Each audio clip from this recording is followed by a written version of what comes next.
Hello, I am R.E. Burden. Welcome to my show, R.E. Burden Presents Deep Dives into the Divine Design.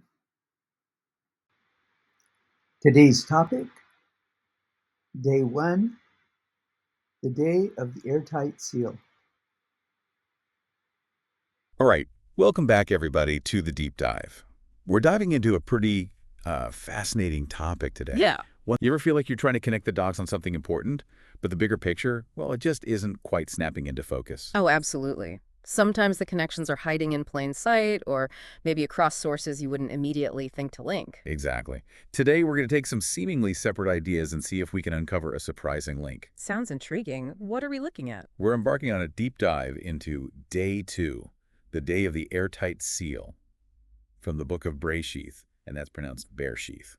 Ah, the creation narrative. Day 2. Right.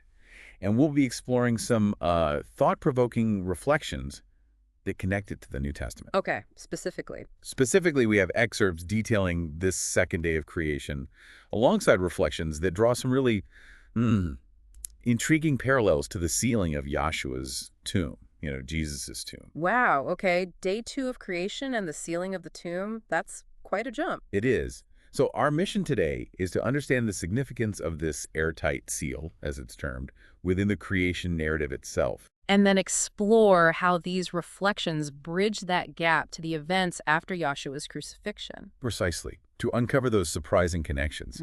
Okay, let's unpack this, starting right at the beginning with B'riyth itself. Makes sense. The passage we're focusing on is B'riyth 1, verses 6 through 8. Okay, and it states, "Then the Almighty Creator said, 'There will be an airtight seal in the middle of the waters, and it will make a distinction between the waters.'" That's a pretty clear directive, isn't it? It is very clear. And the text immediately tells us the Almighty Creator, well, he carried it out. He made the airtight seal. And the result, what did this action achieve? It resulted in a fundamental division: waters beneath this airtight seal and waters above it. So this airtight seal wasn't separating water from, say, land, but one body of water from another. Interesting. Exactly. It's water separating water. And the described outcome is the creation of a distinct expanse between them. An expanse. And did this expanse get a name? It did. The text specifies the Almighty Creator called the airtight seal skies. Skies.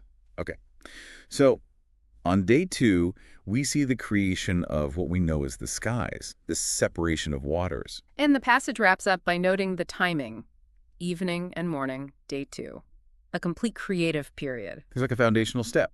Now, the reflections we have on this day, this is where things start to get layered, right? Precisely. The reflections point out that day 2 holds significance beyond just being, the second day of the week. How so? Well, for one, it's also considered the third day from creation day itself, if you count that initial act. Ah, okay. Day 1, day 2.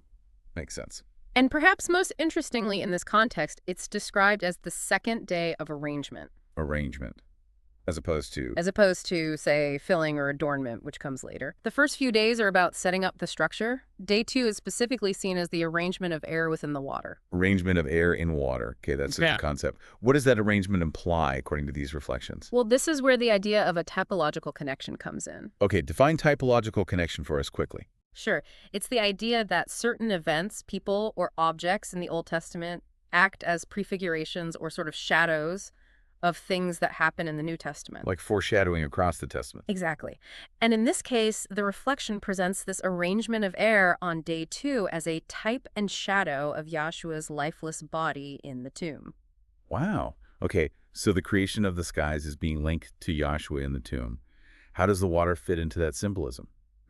The reflections mention lifeless earth under the lifeless waters. Right. So within this specific typological interpretation, the water here signifies the waters of the tomb of lifeless matter. It's symbolic of, well, death or inactivity. So the earth, representing this lifeless matter, is under these symbolic waters of lifelessness. And then the airtight seal, the skies, is established, creating what? A contained space. Exactly. The reflection suggests the earth under these lifeless waters is now entombed in a pocket of air. This image of being enclosed, separated, that's a key element of the parallel being drawn. Enclosed in a pocket of air. Now, shifting gears slightly, but still within these reflections, They bring up sound waves, air and water as conduits for sound. Why bring sound into this? That's a great question. What's fascinating here is the implication of potential even in these initial stages. Meaning? Meaning, while sound isn't explicitly mentioned in the B'riyth Hhadeshawh account of day 2, the very creation of air and water, well, it lays the groundwork for sound to exist later. It's like setting the stage. Because sound needs a medium to travel through. Air, water, those are mediums. Precisely. And the reflections also note that sound waves travel slower, are less frequent maybe than light waves, which came about on day 1. Is there a reason that contrast is highlighted, do you think? It could be suggesting different ways of interacting with the created world. Light is perhaps more immediate, direct. Sound offers a different kind of engagement, maybe more nuanced. It hints at a multi-layered sensory experience that's being built. The reflection then briefly talks about the process of hearing. Sound produced, transmitted, received by the ear, sent into the brain. And it ends with that phrase, "He who has ears to hear will hear." That feels significant. It certainly suggests something beyond just the physical mechanics, doesn't it? A capacity for understanding, for reception that goes deeper. Yeah, like a spiritual or symbolic hearing. Perhaps an engagement with the meaning behind the creation, maybe even with the creator. And there's also this mention of a mnemonic device, the ears of Yashua and Yashua the Messiah, connecting days 2 and 5 of the Old and New creation weeks. Yes, that's mentioned. It's presented as a link we'll apparently explore more on day 5 in a future discussion. It definitely points towards a deliberate, structured design. Echoes and connections between the days. Okay. It really reinforces that idea of intentionality in the narrative. Okay, so that gives us a deeper look into day 2 of the old creation. Through these reflections, the arrangement, the air pocket, the potential for sound, the typological link. Now let's turn to the New Testament passage. B'riyth 27, verses 62 to 66. This describes the sealing of Yashua's tomb. What's the scene here? Right, so this happens the day after the crucifixion, which was a Friday. So on Saturday, the chief Kohanim, the priests, and the Pharisees go together to see Pilate. The Roman governor. And they have a request. They do. They're worried. They remind Pilate about something Yashua had said. Which was? His prophecy, basically, that he would rise from the dead after 3 days. And they were concerned about what exactly? Their primary concern, or at least what they told Pilate, was that his followers, his students, might come steal the body. And then claim the resurrection happened anyway. Exactly. They said this last deception would be worse than the first meeting, worse than Yashua's ministry itself. So damage control, essentially. They wanted to prevent any claim of resurrection. What did they ask Pilate to do? They asked him to order the tomb to be secured, made safe, until the 3rd day passed. To stop anyone from tampering with it. How did Pilate respond? Pilate basically washed his hands of it, in a way. He said, "You have a guard, you will go, you will make it as secure as you know how." He gave them permission and resources. He put it back on them. So what did they do? They went and secured the grave. The text says they did this by setting a seal on the stone that covered the entrance. A seal, like an official Roman seal. That's generally the understanding, yes. Something to show it was officially closed and shouldn't be tampered with. And they also posted the guard Pilate mentioned. So a deliberate, official act of sealing a tomb, making it secure. Now, bring us back to the reflections. How do they connect this event, the sealed tomb, with day 2 and the airtight seal? Well, the fundamental parallel they highlight is that act of securing, just as air was, in a sense, secured around the lifeless earth on day 2. Creating that pocket of air you mentioned. Right. So similarly, the tomb containing the lifeless body of the Messiah was sealed, secured. It's presented as another instance of creating a secure enclosure around something temporarily devoid of life. Okay, that parallel makes sense. Yeah. Enclosure, separation, Yeah. security. Mm-hmm. And the reflections touch on the nature of that tomb seal.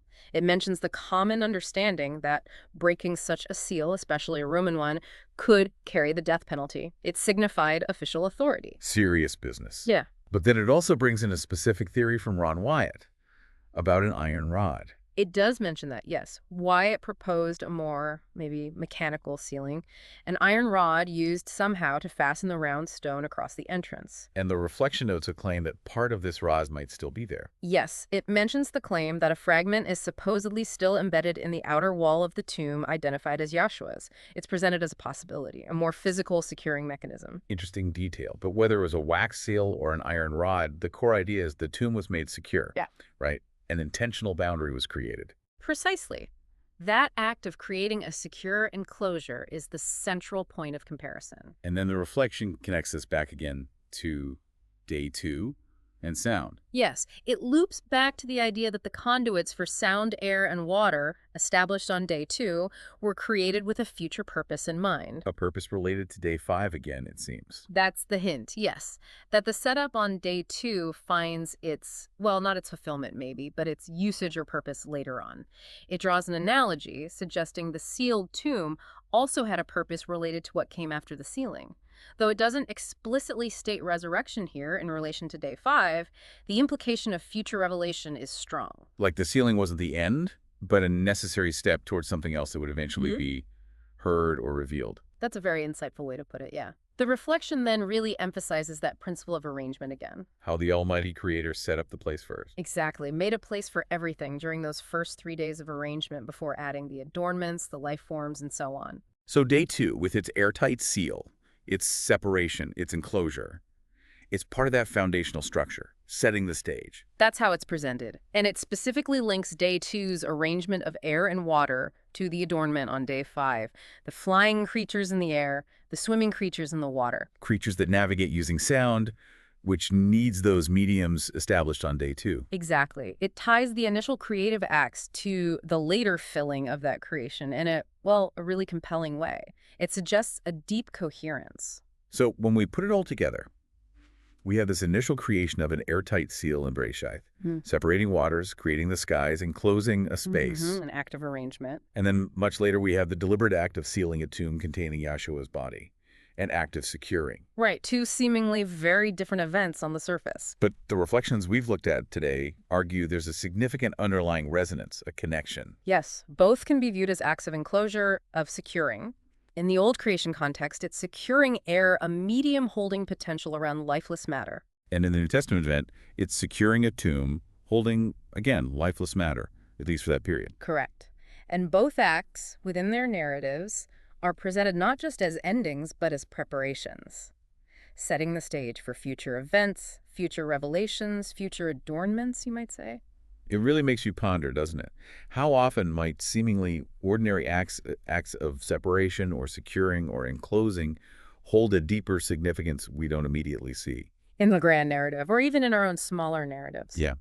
What other kinds of containers or seals might we encounter in life or in Scripture or anywhere that have a purpose that's still waiting to be fully revealed or understood? That's a fascinating question to carry away. What's being held and for what purpose? Definitely food for thought.